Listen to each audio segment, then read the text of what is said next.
አላህን የማይፈራ ወጣት በበረሃ ትልቅ መኪና ይዞ ያልፋል።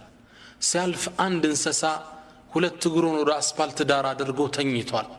ይህ ወጣት በጎን ማለፍ እየቻለ መጣና ሁለት እግሩን ወጣበት። ይህን እንስሳ እግሩ ደቀቀ።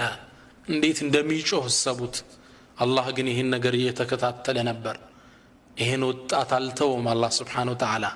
ይህ ሰው እዛው በረሃ ላይ መኪናው ተበላሸበትና ሊያስተካክል ሁለት እግሩን ወደ አስፋልት አውጥቶ ታች ሞተር ያስተካክላል። አላህ Subhanahu Wa Ta'ala ሌላ መኪና ላከና ሁለት እግር በሁለት እግር አስከፈለው።